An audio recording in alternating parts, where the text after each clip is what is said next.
Hello future aspirants, happy Monday. I'm Anusha Surendar and welcome to Edample Info in Tamil. So இன்னைக்கு என்ன ரெண்டு editorial article வந்திருக்கு அப்படின்றது வீடியோக்குள்ள போய் பார்க்கலாம். So first article வந்து பாத்தீங்கன்னா நம்மளுக்கு என்னதான் வந்து இந்த லாக்டவுனை இன்க்ரீஸ் பண்ணிட்டே இருந்தாலும் சில தளர்வுகளோட தான் இன்க்ரீஸ் பண்ணியிருக்காங்க இந்த லாக்டவுன் பீரியடை. பிகாஸ் எக்கனாமிக் லெவல் இந்தியாவோட எக்கானமி அப்படின்னு எடுக்கும்போது அந்த லெவல் வந்து ரொம்ப கீழே இறங்கிட்டே போய் மைனஸ்க்கு போகக்கூடிய நிலைமையில இருக்கு. ஸோ அதனால ஓரளவுக்கு அதை மேனேஜ் பண்றதுக்கும் அண்ட் நிறைய பேரோட ஃபேமிலியில ரொம்பவே கஷ்டப்பட்டுட்டு இருக்காங்க அண்ட் நிறைய பேர் அதை ஃபேஸ் பண்ணிட்டும் இருந்திருப்போம். ஸோ அதனால இந்த லாக்டவுனை ஓரளவுக்கு தளர்வு பண்ணி கொண்டு வரணும் அப்படின்றதான் இப்போ எடுத்திருக்கக்கூடிய முடிவா இருக்கு. Open with caution on unlock 1. So அந்த அன்லாக் 1 அப்படின்றது இந்த லாக்டவுன்ல தான் ஒரு சில தளர்வுகள் கொண்டு வந்து இந்த லாக்டவுன் பீரியடை வந்து வச்சிருக்காங்க. ஸோ காஷன் அப்படின்றது ரொம்ப எச்சரிக்கையா ஓப்பன் பண்ணியிருக்காங்க. A resumption of economic activity is essential, but the vigil on the virus must remain. So என்னதான் வந்து எக்கானமிக் ஆக்டிவிட்டி வந்து ஒரு கிட்டத்தட்ட வந்து மார்ச் 25ல இருந்து இப்போ வரைக்கும் நம்ம இந்த லாக்டவுன் பீரியடை ரொம்பவே கடைபிடிச்சிட்டு வந்துட்டு இருக்கோம். ஸோ அந்த டைம்ல எக்கானமிக் ஆக்டிவிட்டி அப்படின்றது ரொம்பவே முக்கியம். என்னதான் அது வந்து ரொம்ப முக்கியமா இருந்தாலும் கூட பட் த விஜில் அப்படின்றது விழிப்புணர்வு. ஸோ அந்த விழிப்புணர்வு வந்து கண்டிப்பாக இந்த வைரஸ் வந்து இன்னும் இருந்துட்டு தான் இருக்கு. ஸோ அதுக்கான சோஷியல் டிஸ்டன்சிங் அண்ட் அதுக்கான என்னென்ன எசென்ஷியல்ஸ் எல்லாமே ஃபாலோ பண்ணணுமோ அதை ஃபாலோ பண்ணணும் அப்படின்றதா சொல்லியிருக்காங்க. ஸோ வாங்க டீட்டெயிலாக என்ன சொல்லியிருக்காங்கன்னு பார்க்கலாம். It is a truth universally acknowledged now that the severe restrictions to contain COVID-19 produced traumatic displacement of the weakest sections, while the check on infection spread was modest. So இது வந்து யூனிவர்சலாக வந்து நம்பக்கூடிய ஒரு விஷயமா இருக்கு. தட் இஸ் இந்த COVID-19 எவ்வளோ பெரிய ஒரு பேட் இம்பேக்டை வந்து கிரியேட் பண்ணியிருக்கு அப்படின்றது. ஸோ ட்ராமேட்டிக் அப்படின்றது அதிர்ச்சிகரமான, emotionally disturbing or distressing. So இந்த மாதிரி ஒரு வீக்கஸ்ட் செக்ஷனுக்கு நம்மள கொரோனா வைரஸ் வந்து தள்ளி இருக்கு அப்படின்னு தான் சொல்லணும். The center's move for a phased unlocking of public activity after the rigorous lockdown since March 25 sets the stage for people to resume their jobs and undertake some travel. So March 25ல ஆரம்பிச்ச இந்த lockdown வந்து ஓரளவுக்கு இப்போ நம்மளுக்கு இங்கே unlock பண்ணியிருக்கிறது வந்து it is not to encourage public activity. Okay, so இது வந்து எல்லாருமே ஓகே நார்மல் அப்படின்ற மாதிரி கிடையாது. ஸோ ஓரளவுக்கு தான் தளர்வுகள் வந்து பண்ணியிருக்காங்க. அண்ட் அதில் வந்து நிறைய பேர் ஜாப் போகிறவங்க போகலாம் அண்ட் ட்ராவல் பண்ணி வேற இடத்துக்கு போகிறாங்க இல்லையா. ஸோ வேலைக்கு அந்த மாதிரி இருக்கிறவங்களுக்காக சில ஃபெசிலிட்டிஸ் தான் பண்ணியிருக்காங்களே தவிர அன்வான்டா தேவையில்லாம போயிட்டு நம்மளாம் வந்து சிக்கிக்க கூடாது. The unlock 1 plan should ensure a careful restarting of activities, the most important of which is the delivery of goods and everyday services, including health services unrelated to COVID-19 infections. So இந்த unlock 1 plan வந்து ரொம்பவே கேர்ஃபுல்லாக ஒரு individual பர்சனும் கையாளணும் அப்படின்னு சொல்லியிருக்காங்க. So ஏன்னா இது வந்து ரீஸ்டார்ட் பண்ணியிருக்காங்க. எப்படி வந்து அதோட இம்பேக்ட் இருக்க போகுது அப்படின்றத ஃபர்ஸ்ட் டைம் நம்ம இந்த பிளான்ல பார்க்க போகிறோம். ஸோ அப்படி இருக்கும்போது ஒரு பரிமாற்றம் இருக்கும் இல்லையா. தி டெலிவரி ஆஃப் குட்ஸ், இப்போ ஆர்டர் பண்ணி நம்ம வாங்குறது அந்த மாதிரி ஃபுட்ஸ், அப்புறம் எவ்ரிடே சர்வீசஸ். ஸோ இப்படி வந்து நம்மளோட ரொட்டீனை நம்ம ஃபாலோ பண்ணும்போது ஒரு சில இடத்துல வந்து நம்ம கொஞ்சம் சோஷியல் டிஸ்டன்சிங் மெயின்டைன் பண்ணுற மாதிரி தான் இருக்கும். அண்ட் அது மட்டும் இல்லாமல் ஹெல்த்தை வந்து எவ்வளோ தூரம் கவனிச்சிக்க முடியுமோ அவ்வளோ தூரம் நம்ம பார்த்துக்கணும். ஏன்னா ஸோ COVID-19 இல்லாத சில இன்ஃபெக்ஷன்ஸ் நம்மளுக்கு வரும் இல்லையா. ஸோ அதை நினச்சி நம்ம பயப்படவும் கூடாது. அப்படி இருக்கும்போது எவ்வளோ தூரம் நம்மளை கேர்ஃபுல்லாக நம்மளே வந்து பார்த்துக்கணும் அப்படின்றது இருக்கு. Latest data since the virus surfaced in the country show that 13 cities, including some of the biggest metros, host 70% of the cases and many of the earlier restrictions will continue there. So நிறைய இடத்துல வந்து பார்த்தீங்கன்னா biggest மெட்ரோஸ்னு எதை சொல்கிறாங்கன்னா ரொம்ப நம்ம கண்ட்ரியில் பெரிய பெரிய சிட்டிஸ்லாம் இருக்கும் இல்லையா. ஸோ அந்த மாதிரி சிட்டிஸ் வந்து முன்னாடி என்ன ரெஸ்ட்ரிக்ஷன்ஸ் ஃபாலோ பண்ணிட்டு இருந்தாங்களோ அதே ரெஸ்ட்ரிக்ஷன்ஸ் தான் கண்டினியூ பண்ணிட்டு இருக்காங்க அப்படின்றதையும் வந்து தெளிவுபடுத்தியிருக்காங்க. Retaining curbs on big gatherings such as in religious places is reasonable given the history of these sites unwittingly becoming super spreaders. So என்ன சொல்லியிருக்காங்கன்னா ஆல்ரெடி இருந்த தடைகள் மாதிரி நம்ம என்னதான் வந்து இந்த மாதிரி மாஸ் கேதரிங்ஸ்ல ஈடுபட்டாலும் சூப்பர் ஸ்ப்ரெடர்ஸ் இந்த மாஸ் கேதரிங்ஸ் தான் இருக்கிறதுலே சூப்பர் ஸ்ப்ரெடர்ஸ் ஈஸியா பரவக்கூடியது அப்படின்றத சொல்றாங்க. ஸோ அந்த மாதிரி என்னென்ன இருக்கு மாஸ் கேதரிங்ஸ் அப்படின்னு பார்த்தா ஃபர்ஸ்ட் வந்து ரிலீஜியஸ் பிளேசஸ் தான். ஸோ கோவிலாக இருக்கட்டும், சர்ச்சாக இருக்கட்டும், இல்லை மாஸ்காக இருக்கட்டும், அங்கே எல்லாருமே வந்து வருவாங்க சின்ன வயசுல இருந்து பெரியவங்க வரைக்கும். ஸோ அப்படி இருக்கும்போது எப்படி வந்து அதை வந்து கட்டுப்படுத்தணும் அப்படின்னா ஆஸ் யூஷுவல் சோஷியல் டிஸ்டன்சிங் தான். But states must show diligence in actively testing and quarantining individuals in cities with high incidence to significantly control the spread.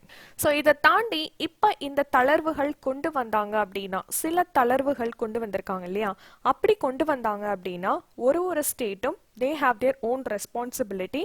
They show diligence. Diligence அப்படின்றது அந்த அக்கறை அப்படின்னு சொல்லுவாங்க இல்லையா, அது எதுக்குன்னா for testing and quarantining. So test பண்ணி அவங்கள அந்த குவாரண்டைன் பீரியட்ல வச்சிருக்கிறது வந்து கண்டிப்பா ஒரு ஸ்டேட்டுக்கும் இருக்கக்கூடிய அந்த அக்கறை தான். Half-hearted approaches to implementing the measures mandated by the national directives for COVID-19 management, such as those on face cover, physical distancing in public places, shops and establishments, spitting and gathering in large numbers can only worsen the crisis, especially with resumption of public transport. So இப்போ இதில் வந்து அடுத்த ஒரு பிரச்சனை என்னன்னு பார்த்தீங்கன்னா public டிரான்ஸ்போர்ட்டோட resume தான். So இந்த பப்ளிக் டிரான்ஸ்போர்ட் வந்து ஓரளவுக்கு இப்போ ஆட்டோலெல்லாம் வந்து 2 பேருக்கு அனுமதி கொடுத்துருக்காங்க. ஸோ டிரைவரோட சேர்த்து 3 பேர் அண்ட் பஸ்ஸில் வந்து ஒரு சீட்டில் ஒருத்தர், அந்த மாதிரி வந்து என்னதான் வந்து நம்ம கொடுத்துருந்தாலும் நம்ம மக்கள் அதை வந்து ஃபாலோ பண்ணணும். ஸோ அதுக்கு சில இது வந்து கொடுத்துருக்காங்க. physical distancing in public places, so mask வந்து கண்டிப்பாக கம்பல்சரி இருக்கணும் ஷாப்ஸில். அண்ட் அது மட்டும் இல்லாமல் ஸ்பிட்டிங், எச்சில் வந்து கண்டிப்பாக துப்புறது, அது எல்லாமே வந்து ஓரளவு கண்ட்ரோல் பண்ணணும். ஸோ இது எல்லாமே வந்து இருந்தது அப்படின்னா it makes the crisis even more worsen. Citizens who have accepted severe curtailment of liberties during the lockdown can be persuaded to adopt a healthy public behavior code using measures that are civil yet firm. So நிறைய citizens வந்து இந்த லாக்டவுனை accept பண்ணி ஓரளவுக்கு அவங்க manage பண்ணிட்டு இருந்தாங்க. So அப்படி இருக்கக்கூடிய சிட்டிசன்ஸ்க்கு கண்டிப்பாக இந்த கர்டைல்மெண்ட் அப்படின்றது, இந்த ரெஸ்ட்ரிக்ஷன்ஸை அவங்க அக்செப்ட் பண்ணாங்க அப்படின்றது தான் அது ரொம்ப பெரிய விஷயம். Even with the easing of the lockdown, the severe economic contraction caused by loss of jobs requires governments to demonstrate as much commitment to mitigating misery as to containing infection. So நிறைய பேருக்கு இந்த லாக்டவுனுக்கு அப்புறமா வேலை வாய்ப்புகள் வந்து அவங்க இழந்திருக்காங்க. So அவங்க வேலையில் இருக்கும்போது, அவங்க ஜாப்ல இருக்கும்போதே அவங்களோட அந்த வேலையை வந்து இழந்திருக்காங்க. ஸோ அப்போ இந்த லாக்டவுனுக்கு அப்புறம் ரெஸ்யூம் ஆனதுக்கு அப்புறம் கூட அவங்களால அந்த வேலையை வந்து கண்டினியூ பண்ண முடியாத சிச்சுவேஷன்ல இருக்காங்க. A genuinely universal PDS with adequate supplies of food grains, ensuring that no one is left behind, must be provided in all states. So PDS அப்படின்றது பப்ளிக் டிஸ்ட்ரிபியூஷன் சிஸ்டம். ஸோ அதில் வந்து இந்த ஃபுட் கிரெயின்ஸ், இந்த supplies எல்லாமே நடக்கும் பப்ளிக்காக. So அப்படி இருக்கும்போது இது எல்லா ஸ்டேட்ஸ்க்குமே ஈக்குவலாக வந்து ப்ரொவைட் பண்ணணும் அப்படின்றதான் கேட்டிருக்காங்க. ஸோ யாருமே வந்து விட்டுட்டு மற்றவங்களுக்கு கொடுக்கணும் அப்படின்ற அந்த ஒரு மனப்பான்மை இல்லாமல் எல்லா ஸ்டேட்ஸ்க்குமே ஈக்குவலாக ப்ரொவைட் பண்ணணும். Cash supplements should reach all intended beneficiaries. So எல்லாருக்குமே இந்த கவர்மெண்ட் அனௌன்ஸ் பண்ண கேஷ் எல்லாம் இருக்கு இல்லையா, ஸோ அது வந்து யாருமே மிஸ் ஆகாமல் கரெக்டாக போய் சேரணும். இதெல்லாமே மானிட்டர் பண்ண வேண்டியது கவர்மெண்ட் தான். This needs to be underscored as surveys of workers who lost jobs after the pandemic indicate rising hunger levels and missing financial support. So கண்டிப்பாக இது அண்டர்லைன் பண்ணக்கூடிய விஷயம் என்னன்னா, ஒர்க்கர்ஸ் நிறைய பேர் வந்து ஒர்க் பண்ணிட்டு அதுக்கப்புறமா இந்த பேண்டமிக் சிச்சுவேஷனுக்கு அவங்களோட வேலைகளை அவங்க இழந்துட்டு இருக்கப்போ என்ன இன்க்ரீஸ் ஆகும் அப்படின்னா பண கஷ்டம். ஸோ அதோட இம்பேக்ட்னால வரக்கூடிய பசி. ஸோ இந்த பசி, கொடுமை, பண கஷ்டம் இது எல்லாமே சேர்ந்து அவங்களுக்கு ஒரு ஃபினான்ஷியல் சப்போர்ட் இல்லாமல் இதெல்லாம் ரொம்பவே அவங்க வந்து ஃபேஸ் பண்ணிட்டு இருப்பாங்க. ஸோ இதை வந்து கண்டிப்பாக கவர்மெண்ட் மானிட்டர் பண்ணணும். Some sections such as Dalits, women and low-skilled workers are even worse off. So இது இல்லாம நிறைய பேர் வந்து பாத்தீங்கன்னா Dalits, women and low-skilled workers. Low skilled workers அப்படின்றத நம்ம எப்படி சொல்லலாம் அப்படின்னா நிறைய பேர் இருக்காங்க. இந்த புலம்பெயர் தொழிலாளர்கள் அவங்களையும் சொல்லலாம். ஏன்னா அவங்களோட இந்த அண்டர்ஸ்டாண்டிங் ஆஃப் இந்த பேண்டமிக் சிச்சுவேஷன் எப்படி இருக்குன்னா, இப்போதைக்கு சொந்த ஊர் போனா போதும், அப்புறமா மறுபடியும் வந்துடலாம், அப்படி கிடையாது. ஸோ டோட்டலாகவே இனிமேல் நாங்கள் இங்கே வரமாட்டோம் அப்படின்ற மாதிரி தான் அவங்களோட சுச்சுவேஷனில் அவங்களோட மைண்ட் செட் அப்படி தான் இருக்குது. ஸோ அதனால அவங்களுக்கு கண்டிப்பாக ஜாப் வந்து லாஸ் ஆகும். ஸோ அவங்கள மாதிரி இருக்கிற ஆளுங்க எல்லாமே ரொம்பவே இந்த சுச்சுவேஷனால கஷ்டப்பட்டுட்டு இருக்காங்க. That is even worse off. For the elderly, vulnerable individuals and children below 10, the center's advice is to shelter in place even during the relaxation phase. So ரொம்ப வயசானவங்களுக்கும் ஈஸியாக வந்து இந்த நோய் தொற்று பரவக்கூடியவங்களுக்கும் அப்படின்னா வந்து என்ன அர்த்தம் அப்படின்னா, இந்த நோய் எதிர்ப்பு சக்தி வந்து கம்மியாக இருக்கும் இல்லையா, அவங்களுக்கும் அண்ட் குழந்தைங்க, அதாவது 10 வயசுக்கு கீழே இருக்கக்கூடிய குழந்தைங்க. ஸோ இவங்க எல்லாருக்குமே சென்டரோட அட்வைஸ் என்னன்னா, ஒரே இடத்துல கண்டிப்பா இருந்தே ஆகணும் அப்படின்றது தான். So even during the relaxation phase, அப்படி ரிலாக்ஸ் ஆகுறோன்னு சொல்லிட்டு வெளியில போறதோ இல்லை வந்து வேற எங்க பார்க் பீச் இப்படி போகாம வீட்டிலே இருங்க அப்படின்னு தான் வந்து அட்வைஸ் கொடுத்துருக்காங்க. This is medically sound advice but cannot be done over a long period in big cities as they cannot access goods and services at their doorstep simply because they are classified as non-essential. So இது வந்து மெடிக்கலாக கொடுக்கக்கூடிய advice. But ப்ராக்டிக்கலாக பார்த்தோன்னா இது கண்டிப்பாக நடக்குமா அப்படின்னு கேட்டால் நடக்காது. நம்ம எல்லாருக்குமே வந்து டோர் ஸ்டெப்பில் நம்ம நினச்சது நம்மளுக்கு கிடைக்குமா, எல்லாமே வந்து வீட்டுக்கே வருமா, நம்ம தான் போய் ஒன்று ஒன்றா வாங்கணும். ஸோ அப்படி இருக்கும்போது அதுலேயும் வந்து எசென்ஷியல் நான் எசென்ஷியல்னு பிரிச்சிருக்காங்க. ஸோ எசென்ஷியல் மட்டும்தான் இந்த டைமில் வாங்குற மாதிரி இருக்கும். The course of COVID-19 in the weeks ahead is by no means predictable, and the center recognized the possibility of new rural clusters emerging due to large-scale return of migrants. So migrants வந்து return ஆகிட்டு இருக்காங்க இல்லையா அவங்களோட ஊருக்கு. So அப்படி return ஆகும்போது இந்த COVID-19ஓட impact வந்து பெரிய லெவலில் சிட்டியில் தான் இருந்தது. ஏன்னா ஃபர்ஸ்டே வந்து இது கிராமத்துக்கு போகாத அளவுக்கு தான் பார்த்துக்கணும் அப்படின்றத வந்து சொல்லியிருந்தாங்க. ஏன்னா சிட்டி அண்ட் வில்லேஜ் ஓட டிஃப்ரென்ஸ் நம்மளுக்கு நல்லாவே தெரியும். ஸோ மைக்ரண்ட் ஒர்க்கர்ஸ் வந்து ரூரல் ஏரியாஸில் அவங்களோட ஊருக்கு போகிறப்ப கண்டிப்பாக இது பரவக்கூடிய வாய்ப்பு இருக்கும். Whether in the cities or the countryside, Unlock 1 must prioritize some actions. So சிட்டியோ இல்லை வில்லேஜோ எந்த சைடாக இருந்தாலும் அன்லாக் 1, ஸோ இதை வந்து தளர்வு பண்ண வேண்டிய இடத்துல இருக்கும். ஸோ அதுக்கு சில ஆக்ஷன்ஸ் கண்டிப்பாக எடுக்க வேண்டிய ஆக்ஷன்ஸாக என்ன இருக்கு? Create public awareness that the virus is present. So கண்டிப்பாக இது இருக்கணும். ஏன்னா எல்லாமே தளர்வு பண்ணிட்டாங்க, இனிமேல் நம்ம ஃப்ரீ ஆகிட்டோம் அப்படின்ற மாதிரி யாரோட மனசுலையும் இருக்கக்கூடாது. ஏன்னா பப்ளிக் அவேர்னஸ் இந்த வைரஸ் இன்னும் இருந்துட்டு தான் இருக்கு அப்படின்றத கண்டிப்பாக உங்களுக்கு தெரியப்படுத்தணும். ரேம்ப் அப் டெஸ்டிங். ஸோ டெஸ்டிங்கை வந்து இன்னும் கொஞ்சம் இன்க்ரீஸ் பண்ணணும். Provide health services and intensively monitor relief measures. So ரீசெண்டாக கூட நியூஸில் பார்த்துருப்பீங்க, இந்த COVID-19ஓட பேக்கேஜ்னு சொல்லிட்டு ஒரு சில ப்ரைவேட் ஹாஸ்பிட்டல்ஸ்லாம் வந்து 3 lakh கிட்ட வந்து வாங்குறாங்க. ஸோ அப்படி இல்லாமல் இந்த டைமில் கூட கொஞ்சம் மனிதாபிமானமாக ஒரு சில செயல்கள் வந்து செயல்படணும். So that is to provide health services and இந்த ரிலீஃப் மெஷர்ஸை எவ்வளோ தூரம் மானிட்டர் பண்ண முடியுமோ அவ்வளோ தூரம் மானிட்டர் பண்ணணும். ஆர்டிக்கல் 1ஓட டிஸ்கஷன் முடிஞ்சிருச்சு. அதோட நியூஸ் இங்கே இருக்க செக் பண்ணிக்கோங்க. இப்போ வாங்க நம்ம செகண்ட் ஆர்டிக்கல் பார்க்கலாம். செகண்ட் ஆர்டிக்கல் எதை பற்றி பார்க்க போகிறோம் அப்படின்னு பார்த்தீங்கன்னா, யூஎஸில் இப்போ பயங்கரமாக வைலன்ஸ் வந்து கிரியேட் ஆகிருக்கு. அது எதனால அப்படின்னு பார்த்தீங்கன்னா, யூஎஸில் இருக்கக்கூடிய African Americans. So African Americans அப்படின்றது யூஎஸில் இருக்கக்கூடிய பிளாக் அமெரிக்கன்ஸை தான் வந்து ஆஃப்ரிக்கன் அமெரிக்கன்ஸ் அப்படின்னு மென்ஷன் பண்ணுவாங்க. ஸோ அப்படி இருக்கும் சூழ்நிலையில் இந்த பேண்டமிக் சிச்சுவேஷனுக்கு அப்புறமா அவங்களுக்கு ரொம்பவே நிறைய லாஸ் ஆனதுனால அவங்க ஒரு சில போராட்டங்கள் வந்து நடத்திட்டு இருந்தாங்க. அப்படி நடத்திட்டு இருக்கும்போது இந்த பிளாக் அமெரிக்கன்ஸ்ல குறிப்பா ஜார்ஜ் ஃப்ளாய்ட் இவரை மட்டும் வந்து யூஎஸ்ல இருக்க போலீஸ் வந்து 3 பேர் சேர்ந்து பப்ளிக்ல அவரை வந்து கொலை பண்ணியிருக்காங்க. இது வந்து May 25, 2020 நடந்தது. ஸோ இப்படி வந்து பப்ளிக்ல எப்படி கொலை பண்ண முடியும் அப்படின்னு பார்த்தீங்கன்னா, கீழே போலீஸ் வேன் கிட்ட பக்கத்துல அவரை படுக்க வச்சு அவரோட கையில விலங்கு மாட்டி அவரோட கழுத்துல போலீஸ் வந்து அவங்களோட காலை வச்சு அவரோட கழுத்துல நெருக்கிட்டே இருந்தாங்க. ஸோ அப்பயும் வந்து அவர் கத்திட்டே இருந்தாரு, என்னால் மூச்சு விட முடியல, என்னை விடுங்க விடுங்க ப்ளீஸ் ப்ளீஸ்னு கத்திட்டே இருந்திருக்காரு. பட் ஆனால் அவங்க விடாம அப்படியே பிடிச்சிட்டே இருந்ததுனால அண்ட் அவரோட பாடியில இன்னும் 2-3 போலீஸ் வந்து அவர் மேலே அவரோட கால் முட்டியில வச்சு உட்கார்ந்துருக்காங்க.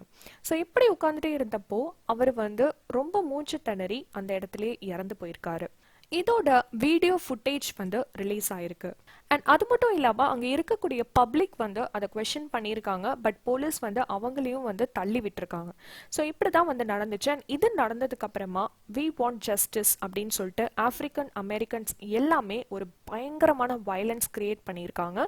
அண்ட் அதை பத்தி தான் இந்த டாபிக்ல டிஸ்கஸ் பண்ண போறோம். ஆல்ரெடி நிறைய கான்ட்ரவர்சியில மாட்டிட்டு இருக்கக்கூடிய யூஎஸ் பிரசிடென்டான டொனால்ட் ட்ரம்ப் இதுக்கு என்ன சொல்லியிருக்காரு அண்ட் இவரோட ஹிஸ்டரி ஆஃப் கான்ட்ரவர்சிஸ் அது கூட சொல்லியிருக்காங்க. ஸோ வாங்க டிஸ்கஷன்ல என்ன சொல்லியிருக்காங்கன்னு பார்க்கலாம். If ever there were a doubt that racism in the US had outlived 8 years under former President Barack Obama, the events of this week, including protests following the death of an African American, George Floyd, in police action in Minneapolis, Minnesota, have set them to rest. So, former President Barack Obama, அவரோட ஆட்சியில இருந்தப்போ 8 years of அவரோட ஆட்சியில இருந்தப்போ எந்த விதமான இந்த மாதிரி பிரச்சனைகள் இந்த மாதிரி ஒரு சூழ்நிலையில் உருவாகாம தான் இருந்தது. பட் இப்போ அது வந்து உருவாயிருக்கு அப்படின்றதான் சொல்லியிருக்காங்க. Even as rallies and police crackdowns engulfed a wide swathe of American metros, President Donald Trump inserted himself into the controversy and triggered a broader debate on censorship of posts by social media platforms. So இந்த African அமெரிக்கனான George ஃப்ளாய்டை வந்து கொலை செஞ்ச இடம் வந்து Minneapolis அப்படின்ற இடத்துல. And இந்த மாதிரி ஒரு சிச்சுவேஷன்ல யூஎஸ் பிரசிடென்ட் டொனால்ட் ட்ரம்ப் வந்து அவர் ஒரு கான்ட்ரவர்சியில் திணிச்சுக்கிட்டாருன்னு தான் சொல்லணும். ஸோ நம்ம ரீசெண்டாக கூட பார்த்துருப்போம், ட்விட்டர் விசஸ் ட்ரம்ப் அப்படின்னு சொல்லிட்டு ரொம்பவே ட்ரெண்டிங்காக போயிட்டு இருந்தது. Social media platform versus Trump. So அதுவே வந்து ரொம்ப பெரிய கான்ட்ரவர்சி உருவாக்குச்சு. On Friday, Twitter masked and attached a caution note to a tweet by Mr. Trump for glorifying violence. In that tweet, he had labeled protesters calling for action against police for Floyd's death, adding when the looting starts, the shooting starts, a reference to a threat by a police chief who in 1967 declared war and vowed violent revenge on African Americans in Miami Beach. So அந்த ட்வீட்ல கூட என்ன போட்டிருந்தாரு அப்படின்னா, எல்லா ப்ரொட்டஸ்டர்ஸையும் போலீஸ்க்கு அகெயின்ஸ்டாக நீங்கள் protest பண்ணி தான் பாருங்களேன் அப்படின்ற மாதிரி ஒரு தூண்டுதல் உருவாக்கியிருக்காரு. துக்ஸ் அப்படின்றது கிரிமினல் கேசஸை தான் வந்து துக்ஸ் அப்படின்னு சொல்லுவாங்க.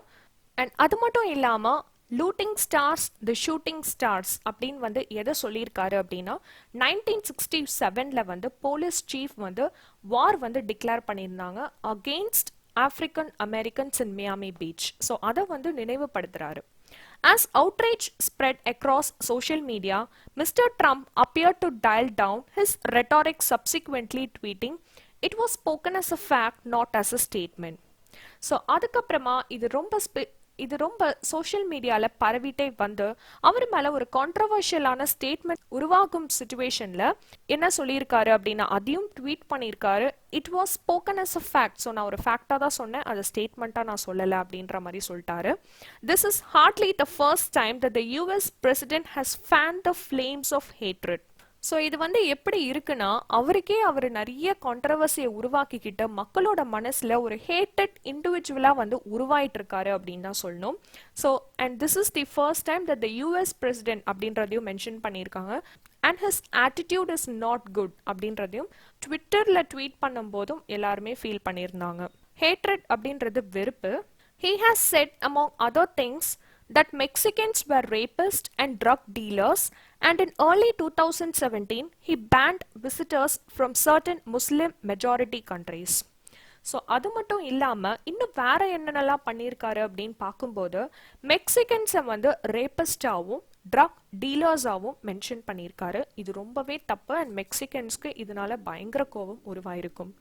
அண்ட் early 2017 நிறைய முஸ்லிம் மெஜாரிட்டி கண்ட்ரீஸை விசிட் பண்றதை கூட அவர் பேன் பண்ணியிருக்காரு.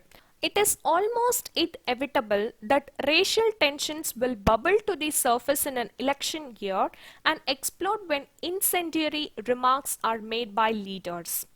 ஸோ இது வந்து மறுக்கவே முடியாத ஒரு விஷயமா அமைஞ்சிருக்கு. என்ன விஷயம் அப்படின்னு பார்த்தீங்கன்னா, இந்த இயர் வந்து US presidential election year.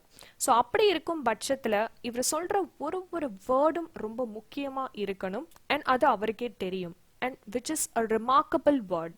Amid such a toxic public discourse fueled by a Republican commander-in-chief, hope for a more reasonable, tolerant and bipartisan approach rests on the shoulders of Joe Biden, the presumptive Democratic Party nominee.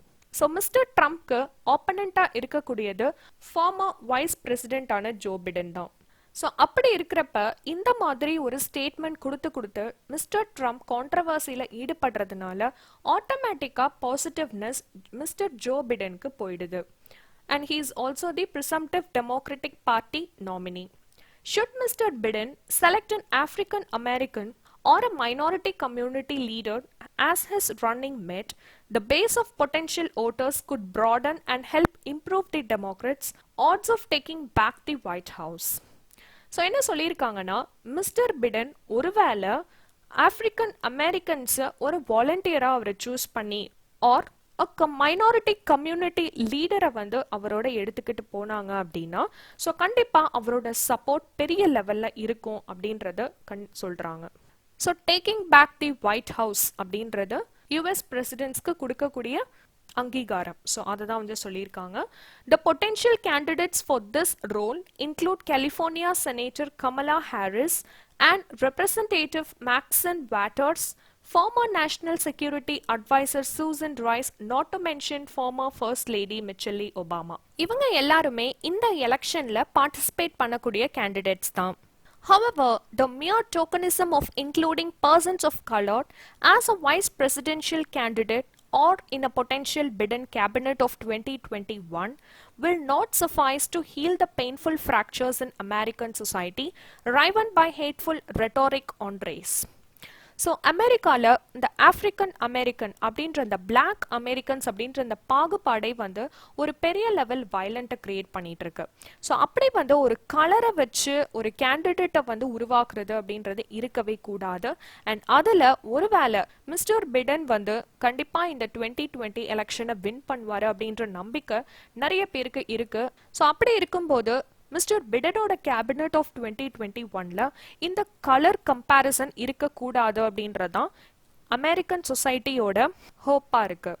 The balm must include far-reaching legislative reform on the use of excessive force by police against minorities, punishment for all hate crimes, workplace discrimination and inhuman treatment of migrants at the border. So இது எல்லாத்துக்குமே வந்து அவங்க கண்டிப்பாக ஒரு solution கிடைக்கணும் அப்படின்னு சொல்லியிருக்காங்க. So எதுக்கெலாம் அப்படின்னு பார்த்தீங்கன்னா, excessive force by police against minority. So police வந்து மைனாரிட்டிஸ்க்கு அகெயின்ஸ்டாக ஒரு ஃபோர்ஸ் ஒரு பெரிய ஒரு வயலன்ஸ் கிரியேட் பண்ணப்போ அதுக்கு and all hate crimes. So அந்த மாதிரி கிரைம்ஸ்க்கு punishment and work place discrimination and inhuman treatment, ஹியூமனிட்டியே இல்லாத ஓரளவு ட்ரீட்மெண்ட் ஆஃப் மைக்ரன்ட்ஸ். ஸோ இது எல்லாத்துக்குமே வந்து கண்டிப்பாக ஒரு சொல்யூஷன் வேணும்னு சொல்லியிருக்காங்க. Unless such an agenda focused on the complete reform of government institutions towards supporting a pluralist ethos is adopted by the next occupant of the White House, the American dream will remain a mirage for many. So mirage அப்படின்றது இந்த காணல் நீர் அப்படின்னு சொல்லுவாங்க இல்லையா, அந்த மாதிரி அவங்களோட கனவு வந்து அப்படியே போயிட்டே இருக்கும் அப்படின்றதான் சொல்லியிருக்காங்க. ஸோ இந்த மாதிரி கண்டிப்பாக அடுத்த கேண்டிடேட் வந்து வரும்போது ஒரு கவர்மெண்ட் எப்படி இருக்கணும்னு மக்கள் வந்து விரும்புகிறாங்க அப்படின்றதான் சொல்லியிருக்காங்க. ஆர்டிக்கல் 2ஓட டிஸ்கஷன் முடிஞ்சிருச்சு. அதோட நியூஸ் இங்கே இருக்க செக் பண்ணிக்கோங்க. இந்த வீடியோ உங்களுக்கு யூஸ்ஃபுல்லாக இருந்ததுன்னா சப்ஸ்கிரைப் பண்ணாதவங்க கண்டிப்பாக சப்ஸ்கிரைப் பண்ணிக்கோங்க. உங்களை நெக்ஸ்ட் யூஸ்ஃபுல்லான வீடியோவில் மீட் பண்ணுறேன். பாய்.